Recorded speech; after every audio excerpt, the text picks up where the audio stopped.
അസ്സലാമു അലൈക്കും വറഹ്മത്തുള്ളാഹി വബറകാതുഹു. ഹായ് എവരിവൺ, പ്രിയമുള്ളവരെ, നമ്മൾ നമ്മുടെ ക്ലാസ്സിൻ്റെ 59ാമത്തെ അധ്യായത്തിലേക്ക് പ്രവേശിക്കുകയാണ്.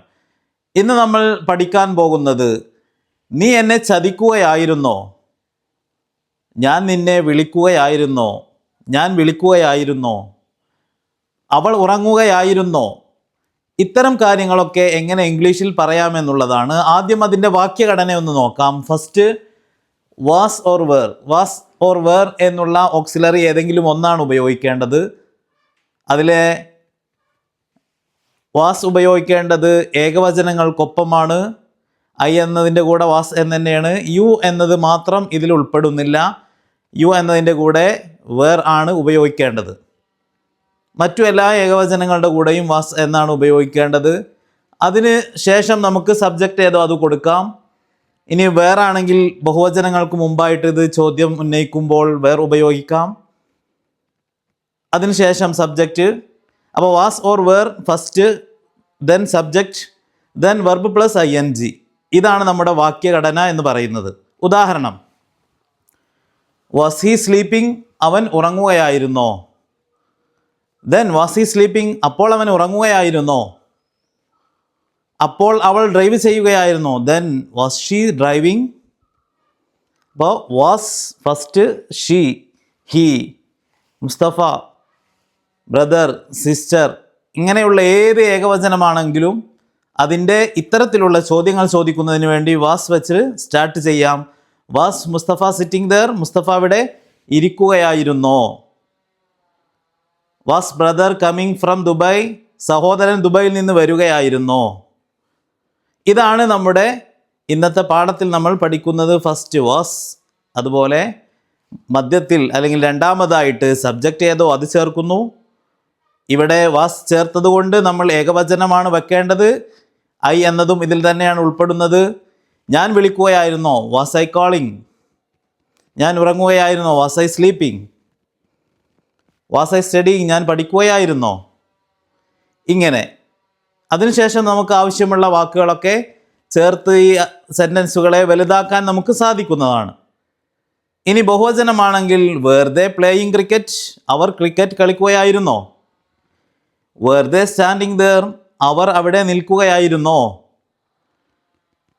വേർ ദേ ചീറ്റിംഗ് അസ്, അവർ ഞങ്ങളെ ചതിക്കുകയായിരുന്നോ. അപ്പോൾ വേർ എന്നത് ബഹുവചനങ്ങളുടെ ചോദ്യം സ്റ്റാർട്ട് ചെയ്യുന്നതിന്, സബ്ജക്റ്റ് ബഹുവചനമായി വരുമ്പോൾ ചോദ്യം സ്റ്റാർട്ട് ചെയ്യുന്നതിനും, അതുപോലെ യു എന്നത് സബ്ജക്റ്റായി വരുമ്പോൾ ഇത്തരത്തിലുള്ള ചോദ്യം ചോദിക്കാനുമാണ് നമ്മൾ ഉപയോഗിക്കുന്നത്. ഉദാഹരണത്തിലേക്ക് പോവുകയാണെങ്കിൽ, വേർ ദേ പ്ലേയിങ്, അവർ കളിക്കുകയായിരുന്നോ. വേർ ബോയ്സ് പ്ലേയിങ്, ആൺകുട്ടികൾ കളിക്കുകയായിരുന്നോ. വേർ സിസ്റ്റേഴ്സ് ഡാൻസിങ്, സഹോദരിമാർ ഡാൻസ് ചെയ്യുകയായിരുന്നോ. വേർ ഗേൾസ് സിംഗിങ്, പെൺകുട്ടികൾ പാടുകയായിരുന്നോ. Were girls studying their lessons, പെൺകുട്ടികൾ അവരുടെ പാഠങ്ങൾ പഠിക്കുകയായിരുന്നോ. അപ്പോൾ വേർ എന്നുപയോഗിച്ചു. അതിനുശേഷം ഏതാണോ ബഹുവചനമായിട്ടുള്ള സബ്ജക്റ്റ് അത് നമുക്ക് ഇവിടെ ചേർത്ത് കൊടുക്കാം. Where girls, sisters, brothers, brother and sister. Where mother and father coming from Dubai, മാതാവും പിതാവും ദുബായിൽ നിന്ന് വരികയായിരുന്നോ. അപ്പോൾ ഫസ്റ്റ് വേർ ഉപയോഗിച്ചതിന് ശേഷമുള്ള സബ്ജക്റ്റ് ബഹുവചനവുമാകാം യു എന്നതുമാകാം. അപ്പോൾ വെറുതെ പ്ലേയിങ്, അവർ കളിക്കുകയായിരുന്നോ. ഇനി ഞാൻ വിളിക്കുകയായിരുന്നോ എന്നതിന് മറ്റൊരു വാക്ക് വാസ് ഐ കോളിംഗ്, ഞാൻ വിളിക്കുകയായിരുന്നോ. നീ ഞങ്ങളെ ചതിക്കുകയായിരുന്നോ. Were you cheating us. അപ്പോൾ ഫസ്റ്റ് വേർ എന്നുപയോഗിച്ചു. യു എന്നത് ഏകവചനമാണെങ്കിലും അതിന് ബഹുവചനങ്ങളുടെ സ്റ്റാർട്ടിങ്ങിൽ ഉപയോഗിക്കുന്ന വേർ എന്നുള്ള ഓക്സിലറിയാണ് നമ്മൾ ഉപയോഗിക്കേണ്ടത് എന്ന് പറഞ്ഞു. അപ്പോൾ വേർ യു, ചതിക്കുക എന്നതിനുള്ള വെർബ് ചീറ്റ് പ്ലസ് ING. അപ്പോൾ വേർ യു ചീറ്റിംഗ്, നീ ചതിക്കുകയായിരുന്നോ. ഇനി ഞങ്ങളെ എന്നതിൻ്റെ വാക്ക് നമ്മൾ നാലാമത് ചേർത്ത് കൊടുക്കുന്നു.